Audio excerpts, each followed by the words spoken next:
Okay, good evening, everyone. Okay, and good evening, Robin. Okay, actually, I think that everyone is so interested in Robin. So therefore, we arrange this kind of short conversation and to make myself and to make you all know Robin better. And we can have deep understanding about her lecture later. So therefore, here comes my questions. Because this seminar is about leadership and management, therefore we will ask you to share your experience as a leader. Especially, we divided into our questions into 3 parts. The first one is about self-leadership, and the second one is about the visionary leadership, and the third one is about strategic leadership. And here comes the first question. As mentioned, you all know that Robin has very diversified and different experiences. You as an engineer and as an MBA student, and I know you even do some kind of marketing job before. And I just wonder, as I think students will also have similar questions. What's your inner discipline or inner principle to lead you into so many different areas? And how can you gain so much success in different areas? Okay. Thank you. So first of all, I'm going to use English. I hope that's okay. 因为我中文讲得不是很顺。等一下 ，Robin， 我稍微打断一下，就是说，我在问的时候，我会用中英文都问一遍这样子。我想说这样子让大家更 involved。那可能 Robin 会用英文的方式回答大家这样。那我刚刚的问题是，我相信很多学生都很关心，因为 Robin， 你们看他的经历是有电机背景，也有 MBA 背景。然后他之前是 engineer 方面的工程师这样，而且他也做过 marketing 的工作。我问的问题是说，他怎么能够如此多元化进入不同领域？他内在领导他自己进入这么多不同领域的准则是什么？因为我们今天想要问的问题是关于自我领导议题、策略领导议题以及愿景领导的问题。那第一个是关于自我领导议题，我们问一下 Robin 这样。可以吗？好，谢谢。So first of all, I want to say thank you to 交通大学，还有小老师、林老师、还有黄老师来请我过来跟你们讲。Thank you for coming to hear me speak. And 刚刚讲的那个是九文，你可以来 Airbnb 做，因为你做得很好。So 谢谢 ，Thank you。好，那我先开始用英文好 ，OK。So thank you for that question. First, I'm very honored because you called me successful. And I think success is defined differently by each person. So for me, success is defined by, do I make my parents and my friends proud? I also believe that if I have very good work-life balance, then I'm a very happy person, I'm very fulfilled. Also, I define success by being able to make an impact on my community and on the world. So by that definition, I feel like I'm on track to be successful for myself. So how do I become the person I am today, and how do I handle leadership? So from when I was a young kid, I was always very curious. I always want to learn, and I always want to get better. So every time my mom asked me to do something, I would say, how can I make this better? How can I make myself better? So I think of it as I have 5 C's, okay? So the first C is I'm always open to change. So I'm not stuck in one way. I'm very flexible. Some things you can't plan, and you have to be ready to accept it. 2 is I'm always curious. I always want to learn more. So that leads me into continual learning and skills building. So I'm always practicing new things. I'm watching YouTube to learn new skills. Most recently, I learned how to play guitar from YouTube, and I like to read a lot. That brings me to my 4th C, which was to stay connected. So I'm always staying on top of business trends. I read a lot of articles online, and I stay in touch with my friends. So in fact, I have a technology group. Every Saturday we meet for breakfast, and we talk about new trends, artificial intelligence, deep learning, machine learning, Bitcoin, cryptocurrency. All of that is very interesting to me. And then last but not least, but perhaps the most important thing, is to take on challenges. So you have to be open to conflict and challenges in order to make yourself better. And that's really the only way I've been able to build my career, is to keep changing and keep challenging myself. I'll give you one example of how I did that. So early on, I was in semiconductors. I used to come to Hsinchu Research Park a lot. I worked with, it's called 应用材料公司, which is applied materials. And my customer was Taijidian. I'm sure some of you have heard of Taijidian, huh? So I love Hsinchu. I'm very happy to be back here. I started out as an engineer. I love to build things and to test it and to figure out how to make machines better. But what I also like is to work with customers. I love to talk to people who are in the business and understand how to sell things, how to make a product better, how to make customers happier, how to grow a business, how to expand it to another country. And my company saw that. I also like that too. So they asked, who wants to be in business management? And without a question, I said, me, I want to do it. So then I ended up becoming Taijidian, the account manager. And I got to travel to Taiwan a lot to work on accounts. That was my first transition to business. My second transition was through an MBA. So I used an MBA to pivot me to other types of jobs. So these are just 2 examples of when I was open to change and open to challenge. And I always say to my friends, I have a lot of luck in my life. But I'm not saying I'm lucky, I have luck. Luck is where preparation meets opportunity. You prepare yourself so that when opportunity comes, you can do this. Yeah. So, okay. Actually, I think students can learn a lot from your philosophy. And here comes the second question about the visionary question. 关于那个愿景领导的问题，就 Airbnb 之前大家都熟知的是它是一个很多的共享经济，很多人在上面就是大家最熟知的就是出租他的家当做 share economy 这样。可是我相信很多人都观察到 Airbnb 逐渐转型成更多的 unique experience and local connections 这样。然后这是一个转型，就是从一个共享经济平台转变成是一个服务的体验的旅游体验的平台这样。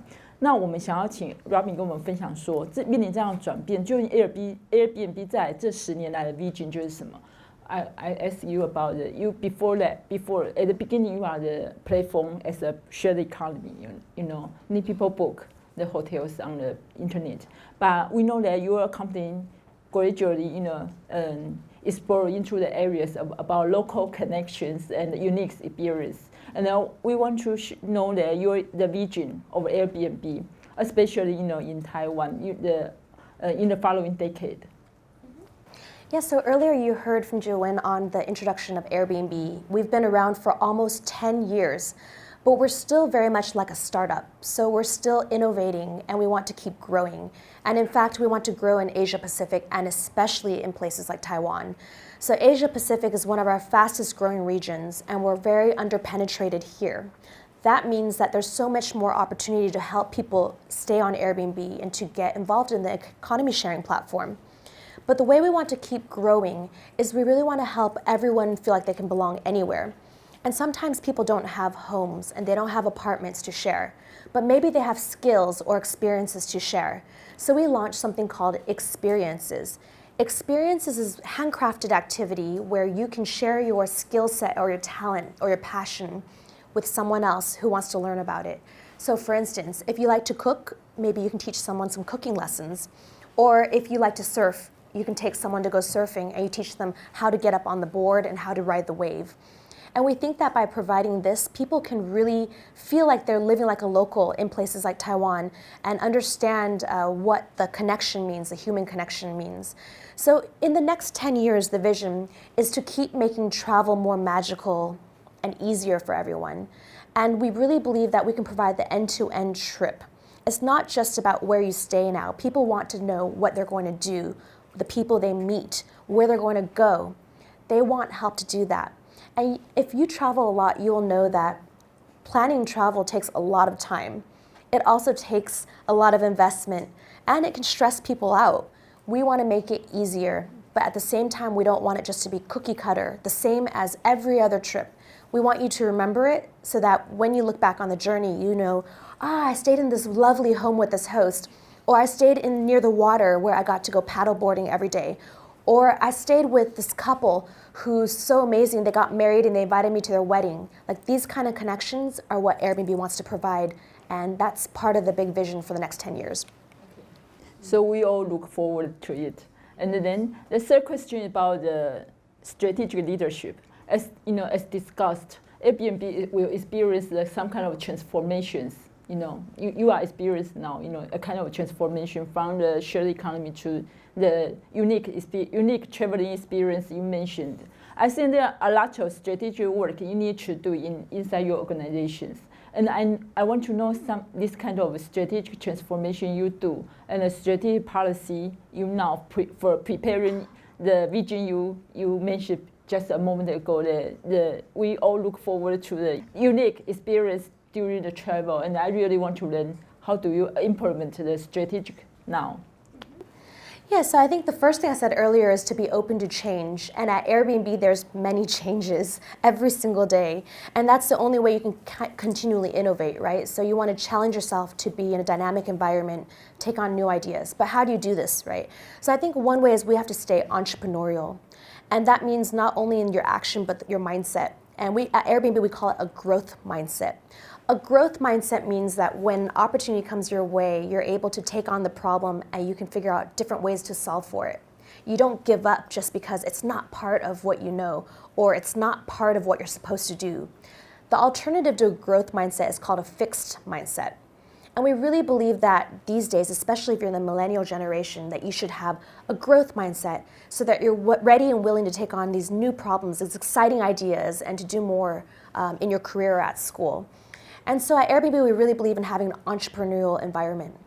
The other thing is that I mentioned change earlier. So whenever we launch new products or we get into a new industry or get into a new country, a new market, or have new challenges with the local government or new challenges with a local customer, we have to be ready to take that on and not to give up. And one thing that we often go through is change management. And that's where an organization will change the structure, the way it works. And the way we handle this is by having clear communication. We're a very transparent company. In all of my jobs as a leader, I always try to make sure I have a very healthy and trusted relationship with my employees. We always have very transparent communication, and it's very respectful. And we also have processes. So, for instance, you can organize things better by having a clear process for everyone to be a part of. And that's one way you can handle organizational change. But I think at the very end of the day, it's about bringing people along to have that mindset to be ready for the change. Okay.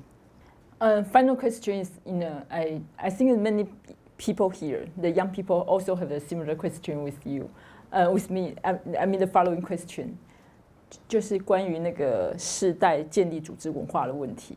因为刚刚 Robin 说，那个我相信就是在所谓的他们要达到这样的愿景，他们未来要体验的，就是在要呈现一个深度的旅游体验的话，事实上公司正在经历一连串的策略改变。他刚刚有提到这样，那势必这些策略改变其实需要蛮好的、蛮严格的纪律，或是一个非常负责任态度去完成这样子的执行，就是公司要往这个方向走的话，那我们知道说这个 young generation， 尤其是各位在座的年轻人，你们喜欢的文化 ，business 文化是非常的开放，然后非常的非常有创造力。可是，在整个组织在改革过程当中，其实它是必须非常严谨的，而且它是必须要承担责任的。那我不晓得说 Robin 对于这样子2种不同的组织文化，现在在 Airbnb 里面的情况是怎么样？那怎么样鼓励这些年轻人能够充分的适应这2种，同时要具备的一个健全组织必须同时拥有了2种组织文化这样。I said that in order to have a strategic change, you mentioned you need to have the business culture must be some kind of follow the discipline, and sometimes you need to take the full accountability, and sometimes a kind of a strict business culture. But the young generation enjoy the kind of business culture as open, transparency, and creativity, and the mutual communication. How do you balance as a leader? How do you balance this kind of 2 different cultures? And what kind of words you will say to the young generation when they want to get used to into the Airbnb's culture? So I think you said one key word, balance. I think it's very important to balance these 2 types of culture. One way is to ensure you have diversity in the workforce. So it's important to have people who have experience, who may be slightly more tenured, have seen different companies, have come from different backgrounds. It's also very important to have people who are fresh, new out of school, people who have new ideas, a hunger for trying new things. And if we can combine these 2 different cultures, I think that'll be very key. But I know it's hard to get there because I deal with it every day. So I think some of the best examples of what I've seen from companies is when a large company can stay a startup, or when a startup can actually work like a big company. That combination is very interesting. And I think of Airbnb as a startup that's also growing up. So I see that we're trying to balance that every single day. I would say last but not least, don't underestimate empathy. So every time someone is thinking, oh, this is not what I want from a culture, or this is not what I expected, think about it from the other side. What is your manager feeling? What is your teacher feeling? What are your parents thinking? What are your other colleagues thinking as well? If you put yourself in their shoes, I think it makes for a healthier workplace. I do think that when we are empathetic and we have diversity, we can have a more balanced workplace. And every single day I'm practicing this. We have a core value at Airbnb, and it's called be a host. Host is someone who rents out their home or their place for people to stay in. And we believe if you be a host, you're listening, you're being empathetic, you're welcoming others, and you're collaborating. So I do think this is the key thing to all companies that want to grow and be around for the future. Okay, just remember the good suggestion from Robin. She said be a host. So now it's our turn to be the host, and you are our guest speaker to deliver a wonderful speech later on. So okay, so we just give a pause to Robin to welcome her wonderful speech. Thank you, everyone.